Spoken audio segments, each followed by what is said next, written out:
silakan. Prof, apa kabar nih Prof? Baik, alhamdulillah. Wah, capek banget ya Prof. Ini baru mendarat perjalanan. dari Malang, terus ke sini. Wah, Prof, tadi saya sudah menanyakan. Jadi di sini kelihatannya wajah-wajah yang ingin nabrak semua, Prof. Silakan.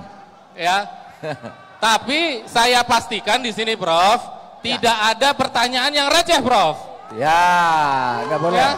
Nggak boleh di sini pertanyaan-pertanyaan receh, ya. Ya, ini jangan buang-buang waktu dengan pertanyaan receh. Waktu kita sangat terbatas sehingga semuanya harus bermutu.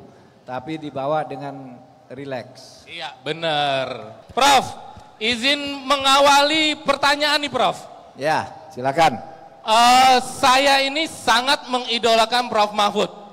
Saya melihat karirnya Prof Mahfud, ya, mulai dari Hakim MK, ya, mulai sampai dengan Menko Polhukam, Prof. Ibaratnya eksekutif, yudikatif, legislatif, Prof sudah kenyang lah, ya. Tapi yang saya heranin, kok Prof bisa nggak korupsi ya, Prof? Karena begini, karena teman-teman dan mungkin sahabat-sahabatnya Prof Mahfud yang ada di lembaga-lembaga itu nggak tahan, Prof, dengan godaan-godaan seperti itu, Prof.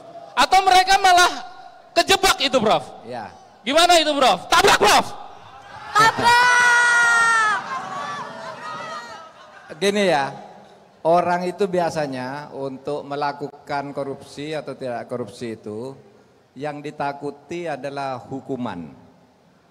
Mereka yang moralnya tidak bagus, ya bisa saja asal bisa melanggar, menghindar dari hukum, ya dia korupsi. Nah sementara bagi saya hukuman itu bukan hanya hukum. Hukuman itu ada juga hukuman moral.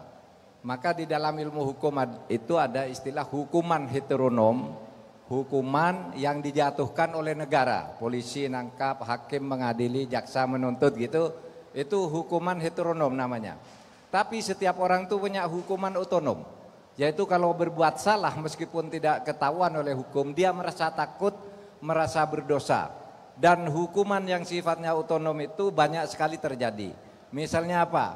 Orang merasa dikucilkan karena dia merasa bersalah gitu, sudah pernah bersalah tidak ketahuan tapi temannya tahu, dia menjadi malu, terkucil. Kan banyak yang begitu. Ada yang kemudian, maaf kalau di Jawa tuh ada namanya hukum karma.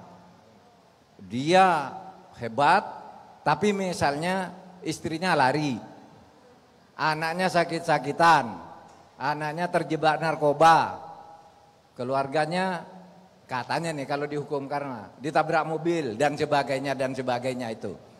Meskipun tidak semua itu lalu merupakan hukuman ya, tapi di dalam pikiran tentang hukum karma itu, hukuman kalau orang tidak bisa ditangkap, tidak ditangkap oleh hukum yang resmi pengadilan, tapi hukuman batin yang namanya hukuman otonom, rasa berdosa, menyesal, takut dan sebagainya itu, ya dia pedoman nih, lebih baik saya tidak berbuat itu. Nah itulah sebabnya saya kalau mau nih dapat uang banyak loh. Waktu jadi hakim MK, tuh kalau orang berperkara mau bayar kepada saya 2 miliar, 3 miliar satu perkara itu gampang. Ada itu, Prof? Banyak yang datang mau ngasih, mau apa. Tidak tergoda, Prof? Enggak, karena saya takut. Kita tepuk tangan dulu. Saya tidak tergoda. Untuk apa? Misalnya satu kasus orang bayar, ini tidak usah curang ya. Jadi hakim itu, misalnya Abduh ya namanya ya. Iya, Pak. Misalnya Abduh berperkara, dia menang sendiri. Tapi dia enggak tahu kalau menang. Saya telepon dia, Abduh, kamu mau menang enggak? Oh mau Pak, bayar dong ke saya sekian, padahal dia menang sendiri. Itu bisa. Bisa, apalagi kalah dimenangkan, bisa lagi, uangnya lebih banyak lagi. Tapi saya tidak pernah tergoda dengan itu karena saya takut pada hukuman otonom itu tadi. Meskipun saya Tabrak, Prof. Tabrak. Mungkin